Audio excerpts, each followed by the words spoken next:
Welcome to another episode of our journey with Don Barker's God, the most unpleasant character in all fiction.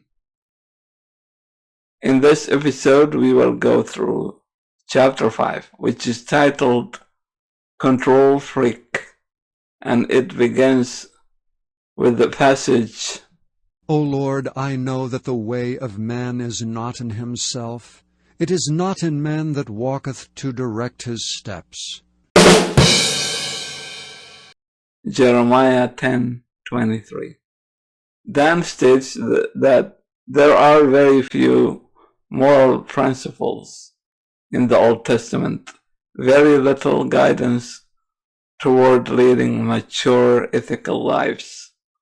The Lord Jesus is more concerned with micromanaging the daily lives of the early Israelites to the tiniest details than he is with teaching his children how to think for themselves, as he states in Proverbs 3, verse 5 to 6.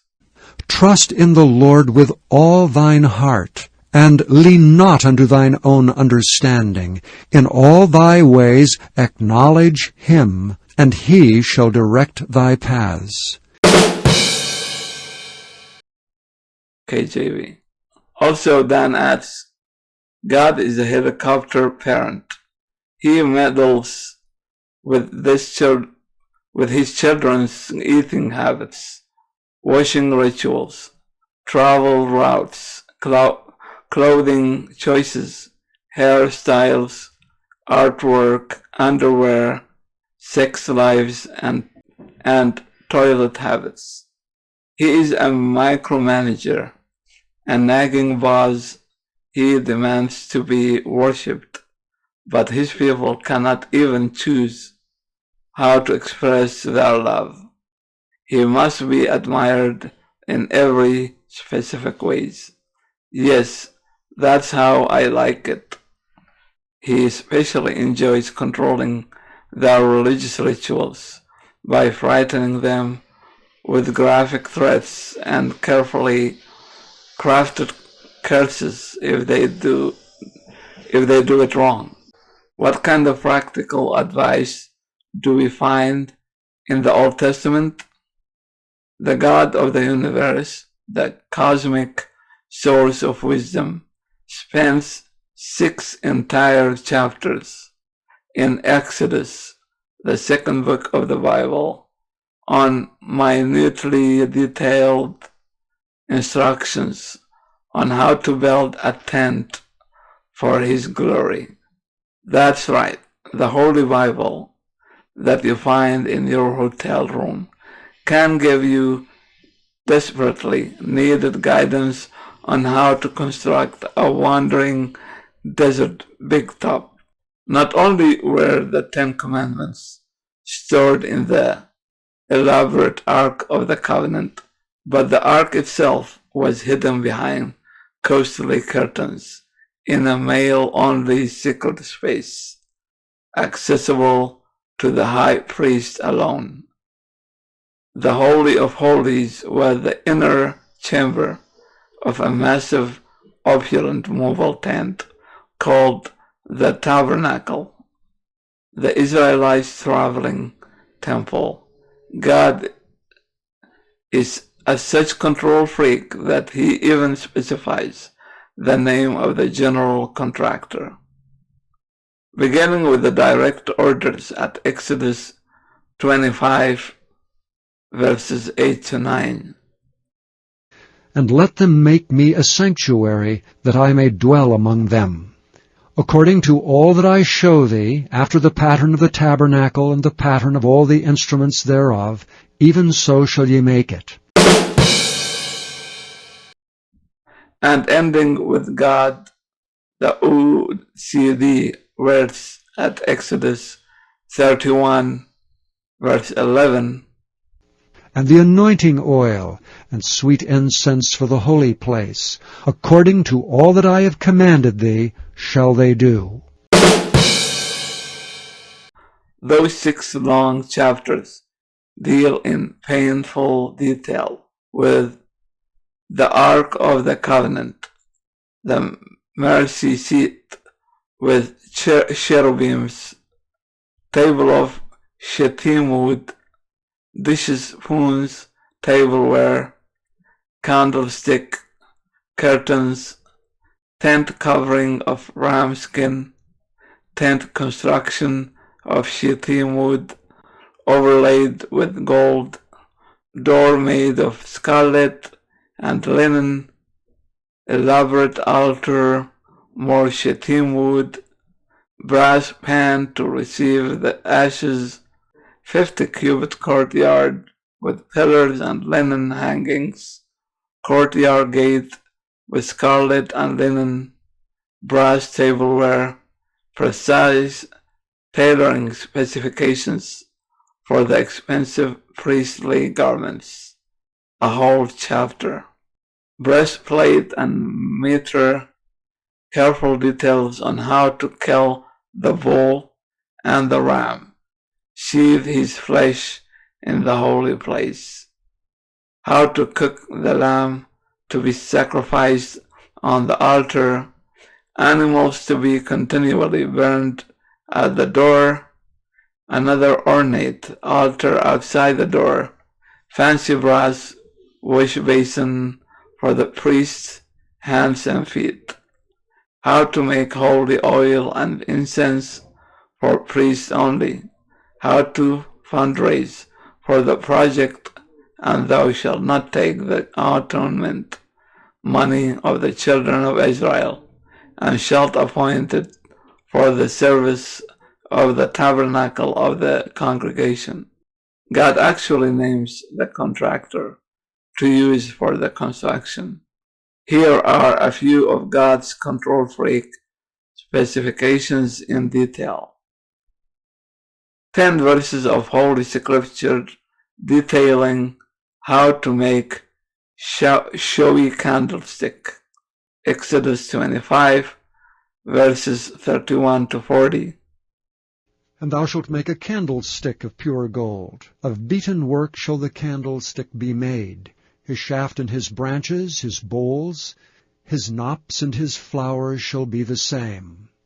And 6 branches shall come out of the sides of it, 3 branches of the candlestick out of the one side, and 3 branches of the candlestick out of the other side. 3 bowls made like unto almonds, with a knop and a flower in one branch, and 3 bowls made like almonds in the other branch, with a knop and a flower. So in the 6 branches that come out of the candlestick. And in the candlestick shall be 4 bowls made like unto almonds, with their knops and their flowers. And there shall be a knop under 2 branches of the same, and a knop under 2 branches of the same, and a knop under 2 branches of the same, according to the 6 branches that proceed out of the candlestick. Their knops and their branches shall be of the same. All it shall be one beaten work of pure gold. And thou shalt make the 7 lamps thereof, and they shall light the lamps thereof, that they may give light over against it. And the tongs thereof, and the snuff dishes thereof shall be of pure gold. Of a talent of pure gold shall he make it, with all these vessels. And look that thou make them after their pattern, which was showed thee in the mount. God the interior decorator. 13 whole verses about fancy draperies. Exodus 26. Chapter 26. Moreover thou shalt make the tabernacle with 10 curtains of fine twined linen, and blue, and purple, and scarlet, with cherubims of cunning work shalt thou make them. The length of one curtain shall be 28 cubits, and the breadth of one curtain 4 cubits, and every one of the curtains shall have 1 measure. The 5 curtains shall be coupled together one to another, and other 5 curtains shall be coupled one to another. And thou shalt make loops of blue upon the edge of the one curtain from the selvage in the coupling, and likewise shalt thou make in the uttermost edge of another curtain in the coupling of the second. 50 loops shalt thou make in the one curtain, and 50 loops shalt thou make in the edge of the curtain that is in the coupling of the second, that the loops may take hold one of another. And thou shalt make 50 taches of gold, and couple the curtains together with the taches, and it shall be one tabernacle. And thou shalt make curtains of goat's hair to be a covering upon the tabernacle. 11 curtains shalt thou make. The length of one curtain shall be 30 cubits, and the breadth of one curtain 4 cubits, and the 11 curtains shall be all of one measure. And thou shalt couple 5 curtains by themselves, and 6 curtains by themselves, and shalt double the 6th curtain in the forefront of the tabernacle. And thou shalt make 50 loops on the edge of the one curtain that is outmost in the coupling, and 50 loops in the edge of the curtain which coupleth the second. And thou shalt make 50 taches of brass, and put the taches into the loops, and couple the tent together, that it may be one. And the remnant that remaineth of the curtains of the tent, the half curtain that remaineth shall hang over the backside of the tabernacle. And a cubit on the one side, and a cubit on the other side of that which remaineth in the length of the curtains of the tent, it shall hang over the sides of the tabernacle on this side and on that side to cover it. Don't forget that tableware, Exodus 27, verse 19. All the vessels of the tabernacle, and all the service thereof, and all the pins thereof, and all the pins of the court shall be of brass.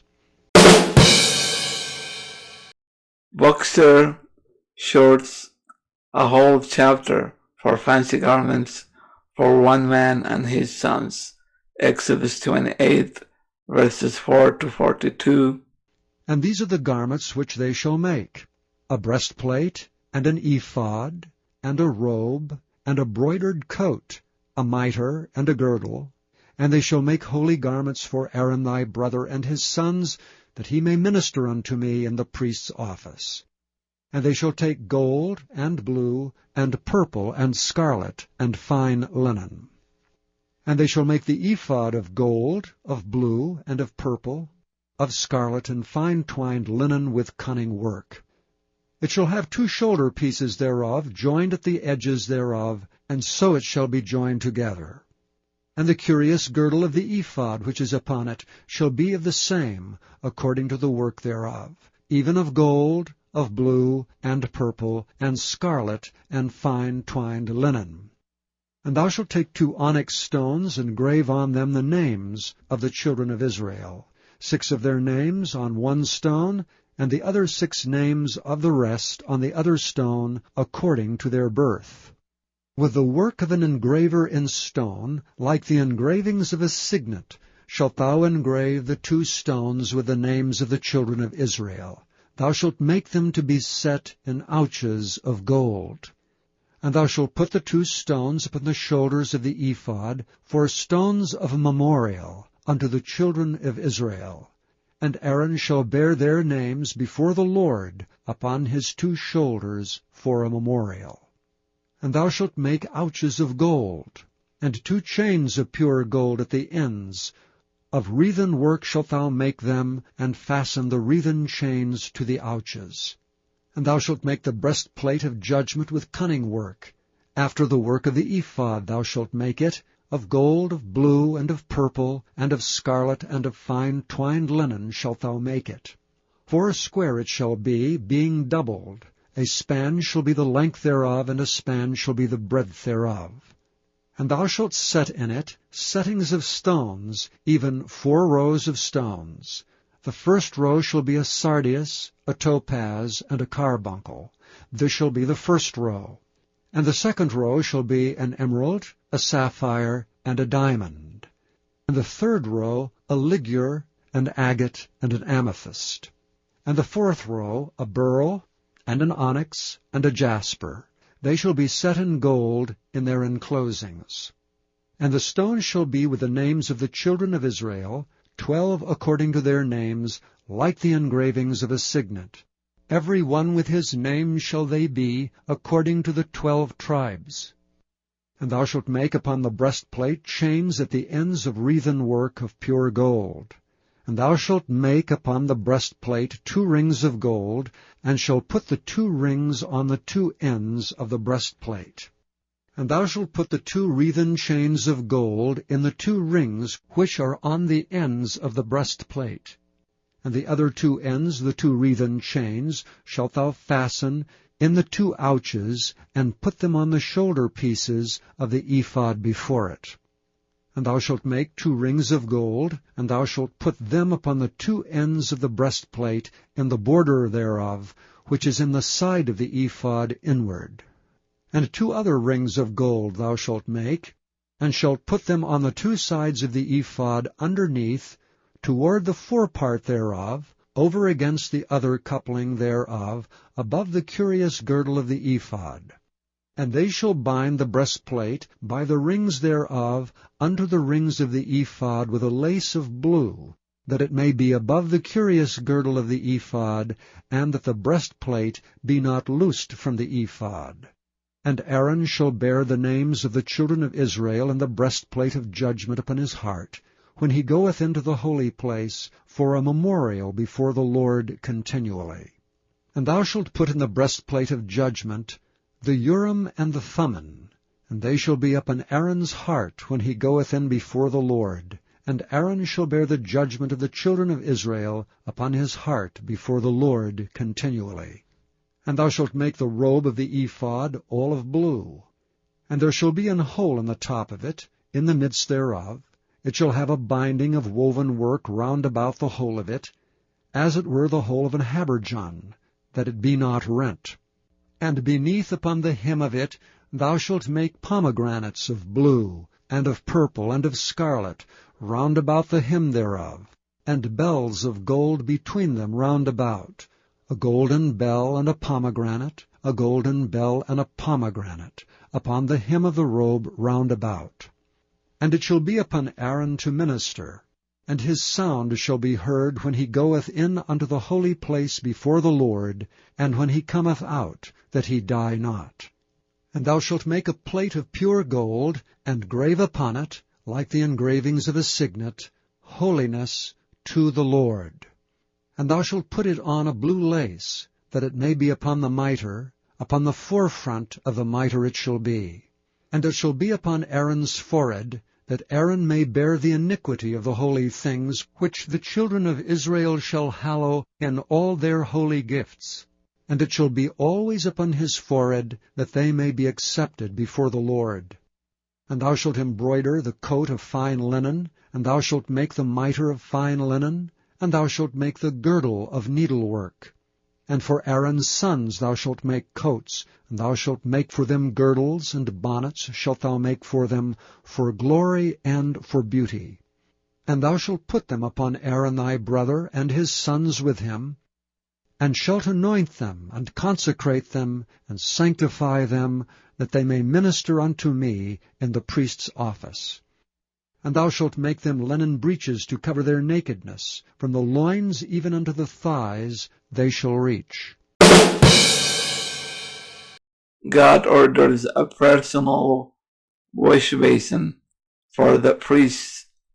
Exodus chapter 30, verse 17 to 21. And the Lord spake unto Moses, saying, Thou shalt also make a laver of brass, and his foot also of brass, to wash withal. And thou shalt put it between the tabernacle of the congregation and the altar, and thou shalt put water therein. For Aaron and his sons shall wash their hands and their feet thereat. When they go into the tabernacle of the congregation, they shall wash with water, that they die not, or when they come near to the altar to minister to burn offering made by fire unto the Lord. So they shall wash their hands and their feet, that they die not. And it shall be a statute forever to them, even to him and to his seed throughout their generations. The God of the universe takes time to explain how to butcher a bull. That's funny. Exodus 29, verse 10 to 14.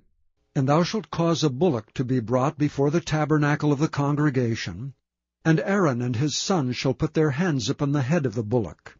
And thou shalt kill the bullock before the Lord, by the door of the tabernacle of the congregation. And thou shalt take of the blood of the bullock, and put it upon the horns of the altar with thy finger, and pour all the blood beside the bottom of the altar. And thou shalt take all the fat that covereth the inwards, and the caul that is above the liver, and the 2 kidneys, and the fat that is upon them, and burn them upon the altar. But the flesh of the bullock and his skin and his dung shalt thou burn with fire without the camp. It is a sin offering. God picks the general contractors, no competitive bidding. Exodus 31, verse 1 to 6. Chapter 31. And the Lord spake unto Moses, saying, See, I have called by name Bezaleel the son of Uri, the son of Hur of the tribe of Judah, and I have filled him with the Spirit of God, in wisdom and in understanding, and in knowledge and in all manner of workmanship, to devise cunning works, to work in gold, and in silver, and in brass, and in cutting of stones, to set them, and in carving of timber, to work in all manner of workmanship. And I, behold, I have given with him Aholiab, the son of Ahisamach of the tribe of Dan. And in the hearts of all that are wise-hearted I have put wisdom, that they may make all that I have commanded thee. Dan comments, I wonder if Bezaleel paid the Old Testament writers to plug their company. This reads like a promotional brochure for the construction firm. And then adds, God is not just a control freak. He's a creatively sadistic taskmaster. Deuteronomy 28 verses 15 to 68 presents us with a jumbo menu of exquisitely tasty horrors God has prepared for those who disobey him. Then Dan comments, the list includes curses, disaster, panic, frustration, pestilence, consumptions, fever, inflammation, heat, drought, blight, mildew, dust, boils, ulcers, scurvy, itch, madness, blindness, confusion of mind, abuse, robbery, butchery, worms, cicadas, locusts, aliens, nakedness, cannibalism, diseases, dread, trembling heart, and languishing spirit. And we will provide the quotation here, but also when we go chapter 15 as well. But it shall come to pass, if thou wilt not hearken unto the voice of the Lord thy God, to observe to do all his commandments and his statutes which I command thee this day, that all these curses shall come upon thee and overtake thee. Cursed shalt thou be in the city, and cursed shalt thou be in the field. Cursed shall be thy basket and thy store. Cursed shall be the fruit of thy body, and the fruit of thy land, the increase of thy kine, and the flocks of thy sheep. Cursed shalt thou be when thou comest in, and cursed shalt thou be when thou goest out. The Lord shall send upon thee cursing, vexation, and rebuke, in all that thou settest thine hand unto for to do, until thou be destroyed, and until thou perish quickly, because of the wickedness of thy doings, whereby thou hast forsaken me. The Lord shall make the pestilence cleave unto thee, until he have consumed thee from off the land, whither thou goest to possess it.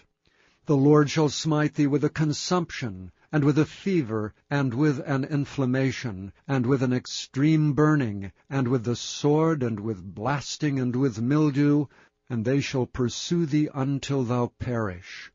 And thy heaven that is over thy head shall be brass, and the earth that is under thee shall be iron. The Lord shall make the rain of thy land powder and dust. From heaven shall it come down upon thee, until thou be destroyed. The Lord shall cause thee to be smitten before thine enemies. Thou shalt go out one way against them, and flee 7 ways before them, and shalt be removed into all the kingdoms of the earth. And thy carcass shall be meat unto all fowls of the air, and unto the beasts of the earth, and no man shall fray them away. The Lord will smite thee with the botch of Egypt, the emerods, and with the scab, and with the itch whereof thou canst not be healed.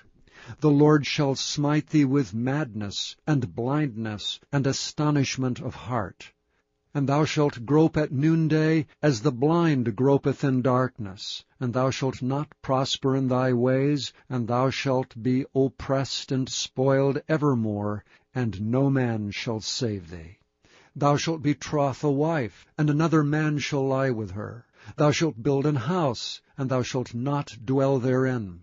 Thou shalt plant a vineyard, and shalt not gather the grapes thereof. Thine ox shall be slain before thine eyes, and thou shalt not eat thereof. Thine ass shall be violently taken away from before thy face, and shall not be restored to thee. Thy sheep shall be given unto thine enemies, and thou shalt have none to rescue them. Thy sons and thy daughters shall be given unto another people, and thine eyes shall look and fail with longing for them all the day long, and there shall be no might in thy hand.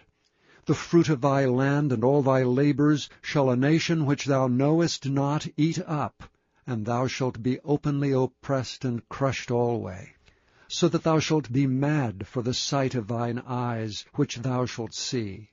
The Lord shall smite thee in the knees, and in the legs with a sore botch that cannot be healed, from the sole of thy foot unto the top of thy head. The Lord shall bring thee and thy king which thou shalt set over thee unto a nation which neither thou nor thy fathers have known, and there shalt thou serve other gods, wood and stone. And thou shalt become an astonishment, a proverb, and a byword among all nations, whither the Lord shall lead thee. Thou shalt carry much seed out into the field, and shalt gather but little in, for the locust shall consume it.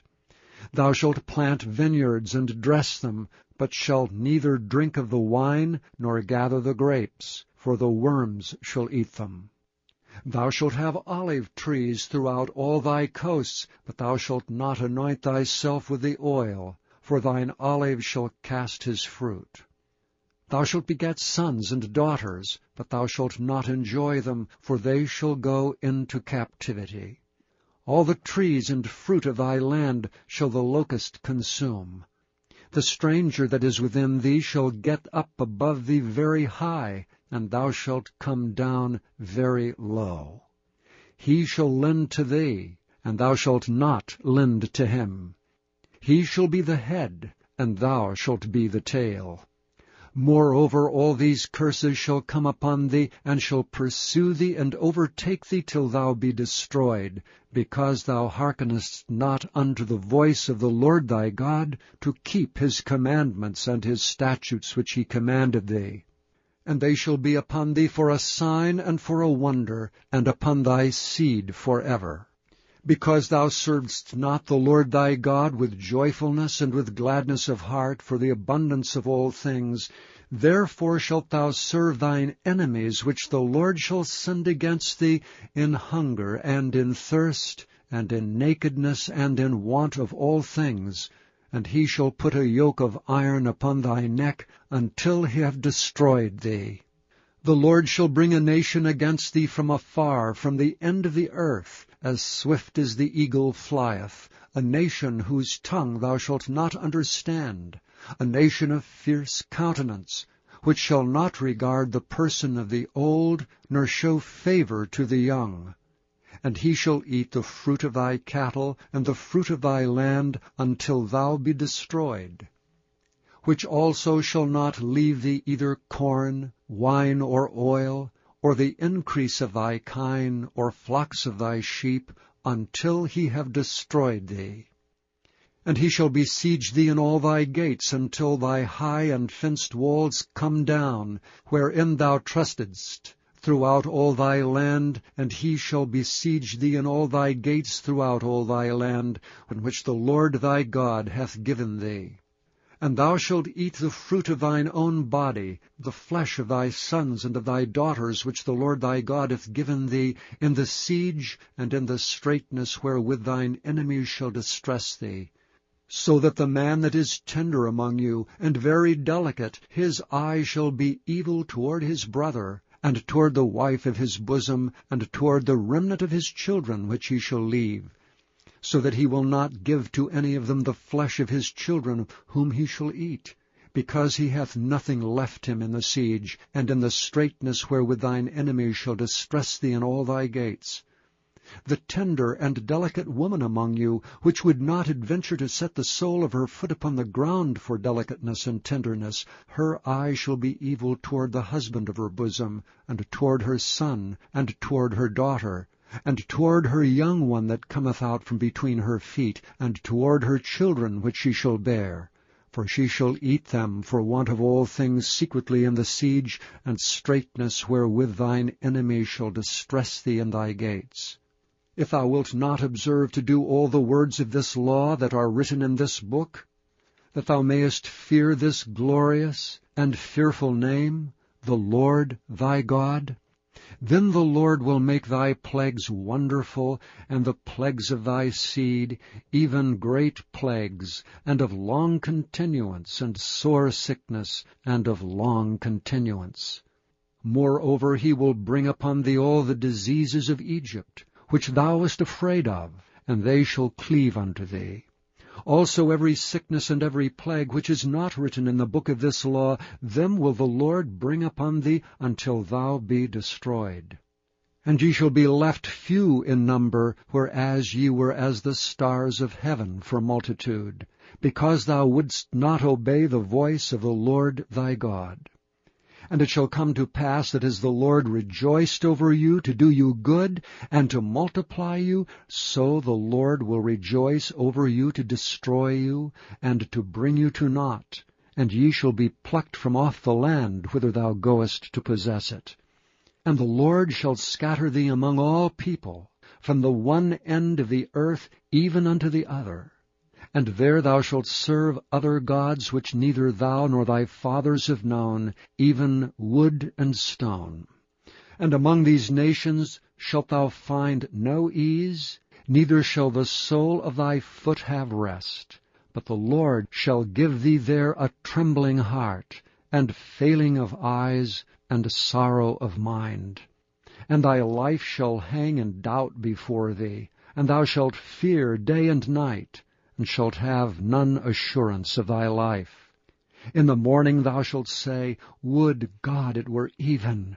And at even thou shalt say, Would God it were morning! For the fear of thine heart wherewith thou shalt fear, and for the sight of thine eyes which thou shalt see. And the Lord shall bring thee into Egypt again with ships, by the way whereof I spake unto thee, thou shalt see it no more again. And there ye shall be sold unto your enemies for bondmen and bondwomen, and no man shall buy you. Here, I want to say that we will go over the entire quotation again with chapter 15, just our listeners get more benefit from this research, and then adds more quotations, a whole chapter on wet dreams, semen, and menstrual blood, Leviticus chapter 15, verses 1 to 33. Chapter 15. And the Lord spake unto Moses and to Aaron, saying, Speak unto the children of Israel, and say unto them, When any man hath a running issue out of his flesh, because of his issue he is unclean. And this shall be his uncleanness in his issue, whether his flesh run with his issue, or his flesh be stopped from his issue, it is his uncleanness.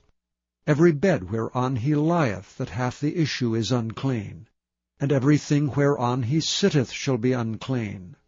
And whosoever toucheth his bed shall wash his clothes, and bathe himself in water, and be unclean until the even. And he that sitteth on anything whereon he sat that hath the issue shall wash his clothes, and bathe himself in water, and be unclean until the even. And he that toucheth the flesh of him that hath the issue shall wash his clothes, and bathe himself in water, and be unclean until the even. And if he that hath the issue spit upon him that is clean, then he shall wash his clothes, and bathe himself in water, and be unclean until the even. And what saddle soever he rideth upon that hath the issue shall be unclean. And whosoever toucheth anything that was under him shall be unclean until the even. And he that beareth any of these things shall wash his clothes, and bathe himself in water, and be unclean until the even. And whomsoever he toucheth that hath the issue, and hath not rinsed his hands in water, he shall wash his clothes, and bathe himself in water, and be unclean until the even. And the vessel of earth that he touched, which hath the issue, shall be broken, and every vessel of wood shall be rinsed in water. And when he that hath an issue is cleansed of his issue, then he shall number to himself 7 days for his cleansing, and wash his clothes, and bathe his flesh in running water, and shall be clean. And on the 8th day he shall take to him 2 turtle doves, or 2 young pigeons, and come before the Lord unto the door of the tabernacle of the congregation, and give them unto the priest. And the priest shall offer them, the one for a sin offering, and the other for a burnt offering. And the priest shall make an atonement for him before the Lord for his issue. And if any man's seed of copulation go out from him, then he shall wash all his flesh in water, and be unclean until the even. And every garment, and every skin whereon is the seed of copulation shall be washed with water, and be unclean until the even. The woman also with whom man shall lie with seed of copulation, they shall both bathe themselves in water, and be unclean until the even. And if a woman have an issue, and her issue in her flesh be blood, she shall be put apart 7 days. And whosoever toucheth her shall be unclean until the even. And everything that she lieth upon in her separation shall be unclean. Everything also that she sitteth upon shall be unclean. And whosoever toucheth her bed shall wash his clothes, and bathe himself in water, and be unclean until the even. And whosoever toucheth anything that she sat upon shall wash his clothes, and bathe himself in water, and be unclean until the even. And if it be on her bed, or on anything whereon she sitteth, when he toucheth it, he shall be unclean until the even. And if any man lie with her at all, and her flowers be upon him, he shall be unclean 7 days, and all the bed whereon he lieth shall be unclean.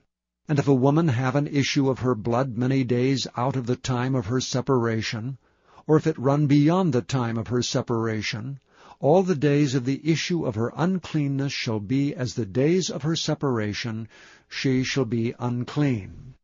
Every bed whereon she lieth all the days of her issue shall be unto her as the bed of her separation, and whatsoever she sitteth upon shall be unclean as the uncleanness of her separation.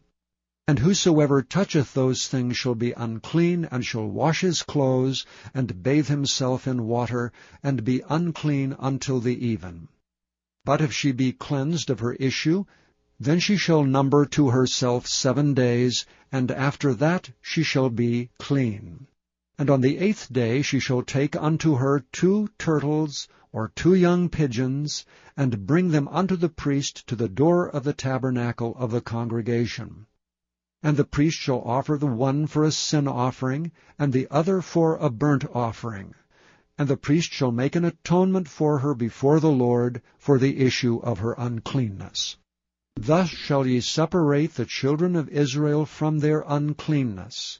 that they die not in their uncleanness when they defile my tabernacle that is among them.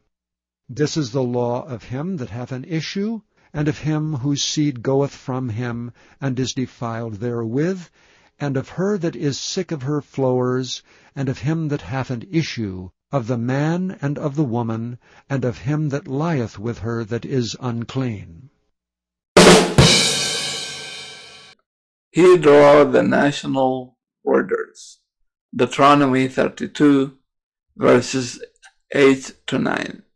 When the Most High divided to the nations their inheritance, when he separated the sons of Adam, he set the bounds of the people according to the number of the children of Israel. For the Lord's portion is his people. Jacob is the lot of his inheritance.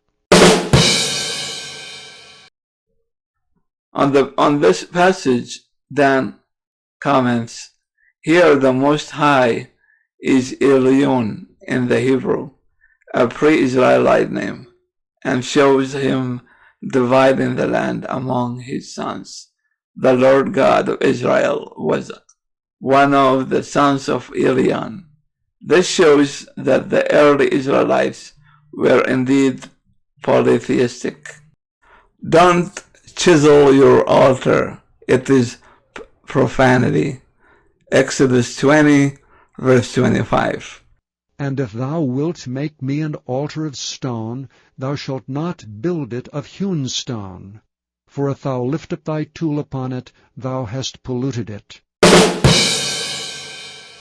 Dan comments on this verse.